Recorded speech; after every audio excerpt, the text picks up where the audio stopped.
This week on The Inside Story, American journalists jailed in Russia with no end in sight, the hope for a free media in Venezuela, and what's holding it back from becoming reality.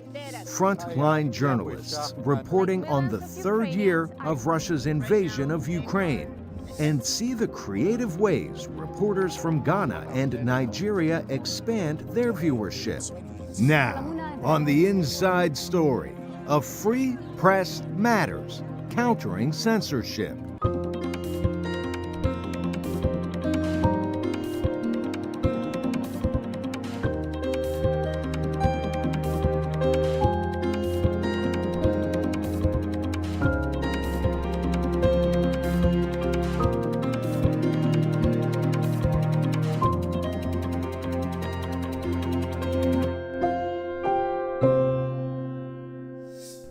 Hi, I'm Jessica Dury, VOA's Press Freedom Editor. Welcome to The Inside Story, a free press matters. In an election year for dozens of countries, the media play an essential role in safeguarding democracy. But data shows civil and political liberties are declining. The media can serve as public watchdog, pushing for transparency and investigating wrongdoing to hold officials accountable. We take a look at the innovative ways journalists are holding power to account. But first to Russia, where an attack on a concert venue in Moscow left more than 100 dead. Even as the militant group Islamic State claims responsibility, President Vladimir Putin has implied, without evidence, that Ukraine was involved, a charge Kyiv and Western intelligence reject. The case underscores how a lack of independent media inside Russia is leaving audiences with unchecked, unverified information. All this as Wall Street Journal reporter Evan Gershkovich marks 1 year in a Russian prison. Evan's one of 2 American journalists detained in Russia. Analysts say their jailing sent a warning from Moscow for Western media to stay out. Christina Casada-Smith has the story. In a Moscow courtroom, American journalist Evan Gershkovich is told he will spend another 3 months behind bars. But U.S. Ambassador to Russia, Lynn Tracy, says it is time for Moscow to let Gershkovich go. The Russian government has yet to present any evidence to substantiate its accusations. No justification for Evan's continued detention, and no explanation as to why Evan, doing his job as a journalist, constituted a crime. Ever since his arrest on assignment in a city about 1,600 kilometers east of Moscow on March 29 last year, his family and colleagues have been pushing for the Wall Street Journal reporter's release. The past year has been a constant stream of interviews, news briefings, and private meetings, including with President Joe Biden. Waiting about 2 weeks now for the most recent Holding one. back tears, Danielle Gershkovich describes the toll on the family and the letters that she writes to keep her brother company. I think we're just mainly trying to support one another and make each other laugh. And I'm just in awe of him. Russia accuses Gershkovich of espionage, charges that he and his paper deny. Moscow courts repeatedly denied him bail, even as the U.S. declares him wrongfully detained. The General Counsel for his media outlet says the legal process is opaque. They must wait for Russia to say when the case can move forward. And at some point they will pivot to say, okay, the investigation's done and we can do a trial. We just don't know when that will be. For the family, the waiting is hard. Yeah, of course we follow the news every day, but it can be just up and down emotionally. So it's just best to just continue to stay focused on this eventual goal and just take it day by day. If convicted, Gershkovich could face up to 20 years in prison. But he is not the only American journalist detained in Russia. Alsu Kurmasheva, an editor for VOA's sister network RFE-RL, has spent more than 5 months in prison. The American-Russian journalist faces multiple charges, including failing to register as a foreign agent. If convicted, she could face up to 15 years in prison. In Gershkovich's case, his media company says lawyers inside Russia keep them updated as much as possible. And they're great, brave lawyers. There's a limit in what they can say because of the nature of the charges. They're just not allowed to talk about it, given the nature of alleged espionage, which we think, again, is bogus. But those are the nature of the charges, and so they're really not able to talk much about the substance of the case. When American TV personality Tucker Carlson interviewed President Vladimir Putin, the Russian leader implied that Moscow would be willing to free Gorshkovich in exchange of a convicted killer held in Germany. Since then, there have been no public updates on the diplomatic negotiations. Meanwhile, even Gorshkovich's family, friends, and colleagues keep hoping for his prompt release, amplifying his case to the world, highlighting that when authorities in Russia or any country detain a journalist, it has a chilling effect. Foreign media may leave, local reporters may self-censor, and audiences are left in the dark. Cristina Caicedo-Smith, VOA News. When authoritarian countries imprison or restrict media, audiences are left in the dark. So, when a group of journalists found media curtailed and internet blocked across large parts of Venezuela, they came up with a roadmap to dodging censorship.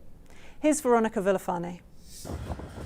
Navigating the mountain roads on the outskirts of Venezuela's capital, Caracas, Arimóvil delivers news to places where regular media no longer travel.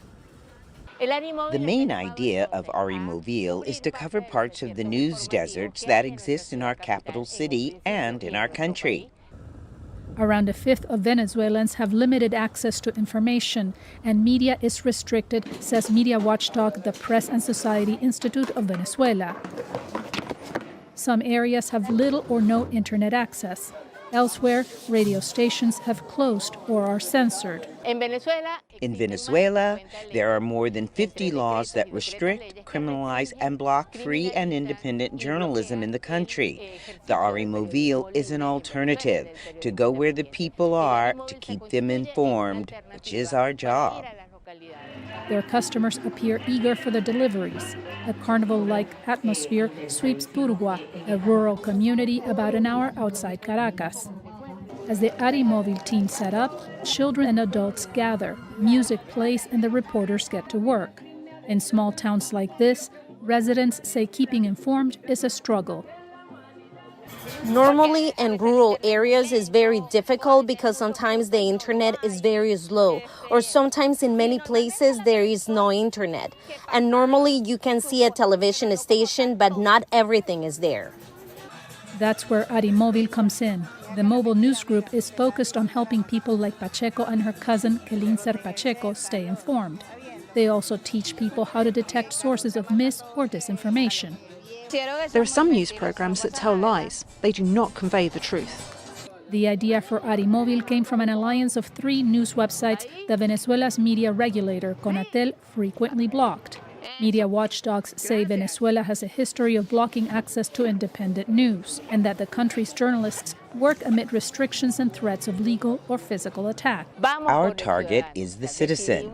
We decided not to stay put and stay censored, but to go look for the citizen, bringing our information to the neighborhoods. By also reporting on problems in the neighborhoods they visit, the team helps form a bond with the community. There is no place where residents can report problems in their communities. The Arimóvil will allow, or already allows, the possibility for residents to come forward to make their complaint, to talk about their needs.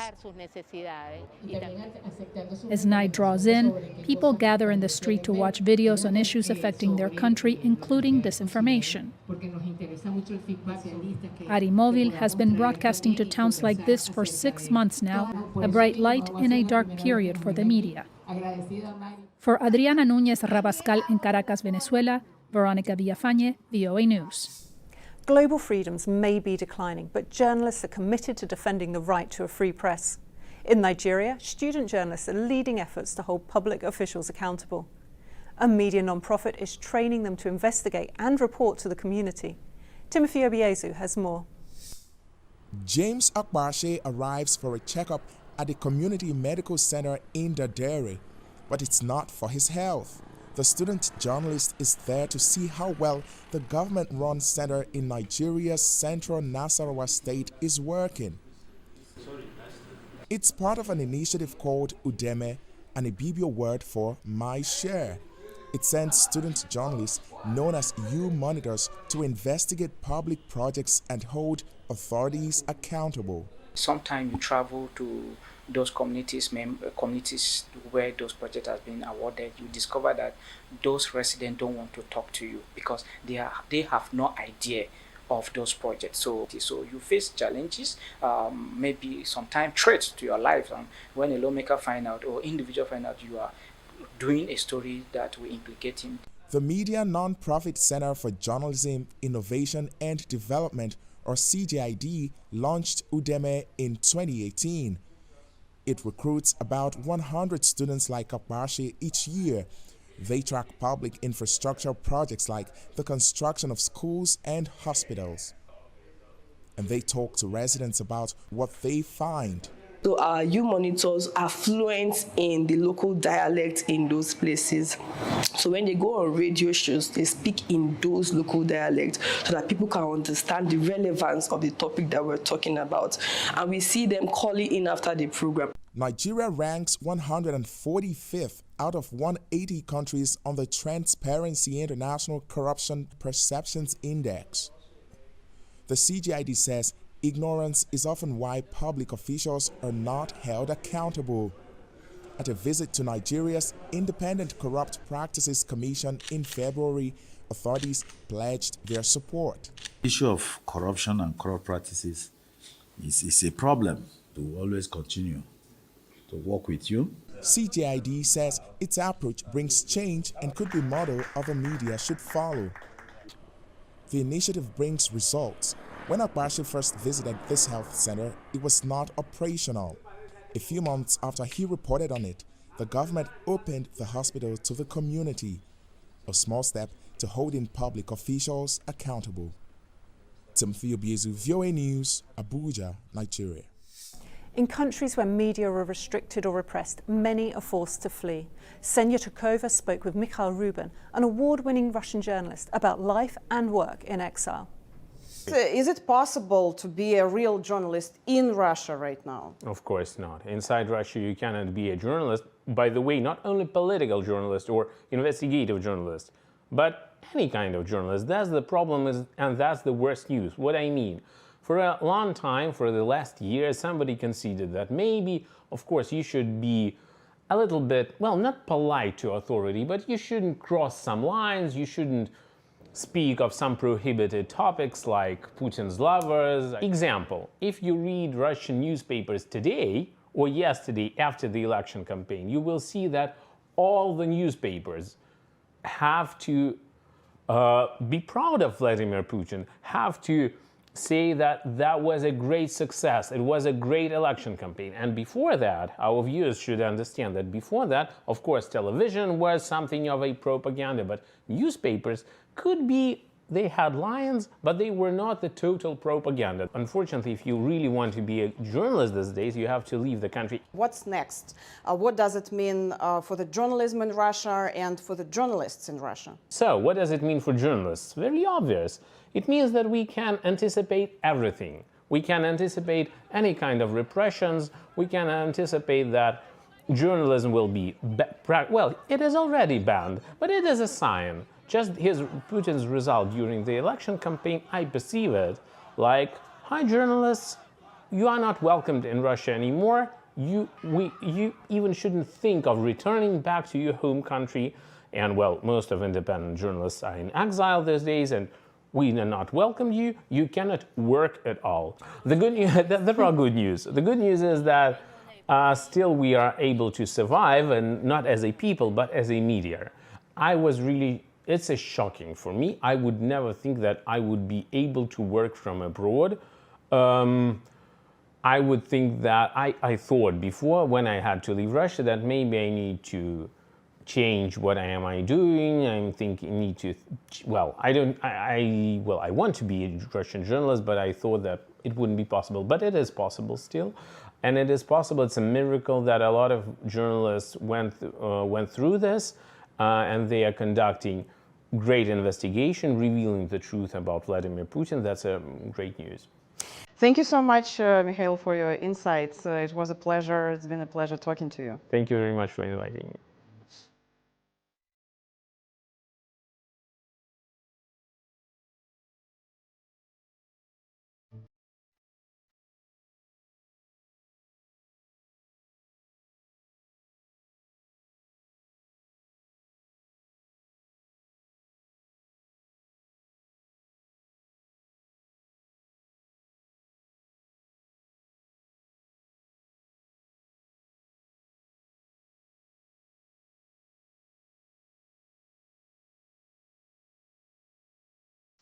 In Afghanistan, young journalists, especially women, are up against many challenges.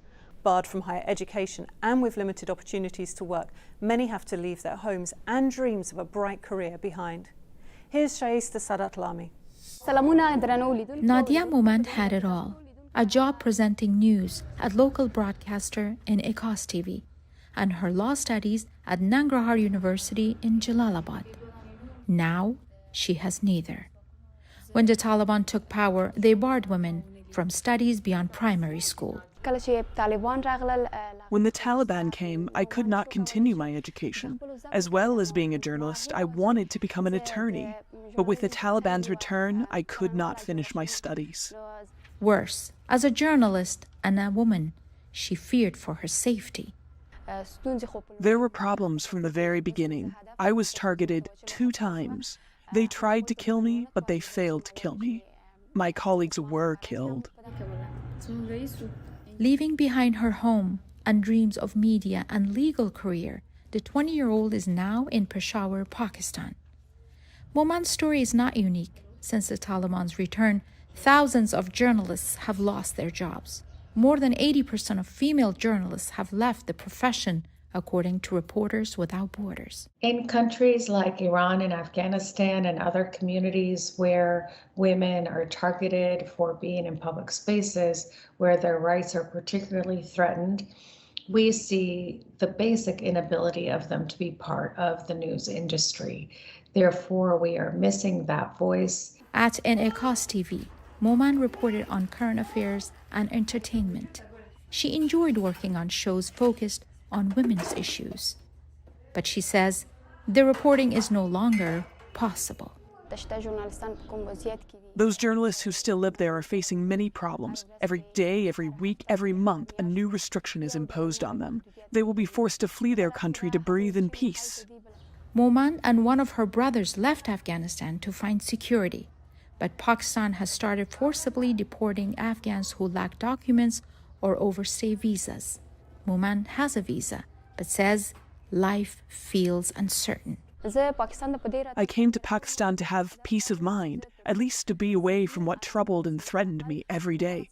But I don't have peace of mind here either. Moman says she wants to find a new refuge, somewhere she can live in peace, finish her studies, and raise the voices of Afghan women. For Muska Sape in Peshawar, Pakistan, Shaista Sadatlami, WEWE News. As Russia's war in Ukraine enters its 3rd year, Celia Mendoza shares her experiences of reporting from the ground. As dawn breaks in Kharkiv in February, it can be easy to forget how close Russia's war is to this vibrant Ukrainian city. In just a few seconds, everything can change. Attention! Air raid alert. Proceed to the nearest shelter.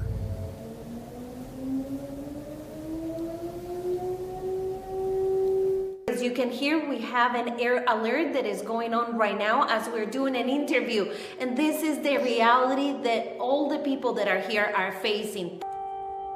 With the Russian threat constant, I came prepared when I traveled to Ukraine in February, packing safety gear including a heavy bulletproof vest and a helmet. But what I couldn't prepare for is the emotion of walking the streets of Izium, a city the Russians occupied for 160 days at the start of the 2022 invasion. The mayor, Valery Marchenko, tells me that after the Russians left, Ukrainian citizens found a mass grave. In it, more than 470 bodies. People killed by bombings, shelling, even torture. The city's residents endure a lot, like 103-year-old Olga Marna. From her humble house, Olga recalls an explosion that rocked her home, leaving her temporarily deaf and with blurry vision. She remains positive and smiling despite fears that the Russians could return. Of all the interviews in my years as journalist, Olga's stands out. At night, I think of her often and of her resiliency. Traveling onto Bucha, the road is littered with the scenes of war. In the city, Father Andriy Halavin reads the names of those killed, over 500 names, memorialized at the site where they discovered dozens of bodies in 2 long trenches. The memories of these cities will forever be carried in my memory. But still, life goes on. Our field producer, Nicole Goldman, knows where there is destruction and also hope, like this cafe in Irpin. The city is coming back to life, says Goldman, but the memory of what happened casts a shadow. You understand that this place is a massacre. You understand that this place has so many of human tragedies that you feel a bit guilty to have fun here, to drink coffee, to just walk around, because you understand how many war crimes were committed here, how many people died here. And as the war grinds into its 3rd year, Ukrainians are watching every development closely while ensuring they will never forget the sacrifices that got them this far. Celia Mendoza, VOA News, Kyiv, Ukraine. Journalism not only informs, it also helps give a platform to marginalized or minority groups. In Ghana, an award-winning journalist is teaching students at a deaf school about photography so they can be their own storytellers. Here's Senatord. At 17 years old, Job Nimbi has never spoken a word. Born with speech and hearing disabilities, Nimbi and others at this Ghana school instead found their voices through photography. Nimbi says he is happy to share his life journey with the world through photos, and he wants to inspire others who live with disabilities.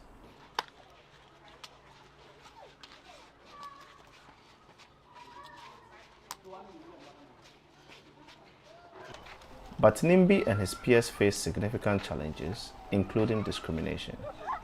Other hurdles are limited training and resources. Ghana's Statistical Service estimates only a fraction of the children with a hearing disability are able to pursue a higher education. Yet, Nimbi remains resolute. Now, what I'm learning and focusing on is to become a doctor.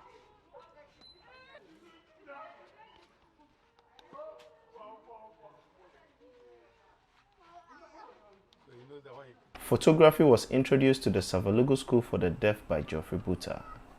The award-winning photojournalist is on a campaign to amplify marginalized voices through visual storytelling. His project, Photo for Change, has one focus. Train people, assist people to tell their own story in the community they find themselves, and as well as using photography or visuals to address societal issues. Buta's Photo Club offers classes on photojournalism. In less than a year, students can take professional quality pictures by themselves and write captions. So with the power of photography, they can tell stories around them. They can become visual journalists in the future. They can become broadcasters. The teachers also benefit, with the club providing easy access to visual learning materials. You have seen a picture somewhere that has connection with what you are going to deliver, the lesson you're going to deliver. And so you use the camera to take that photo, bring it to the class, and then show it to the children.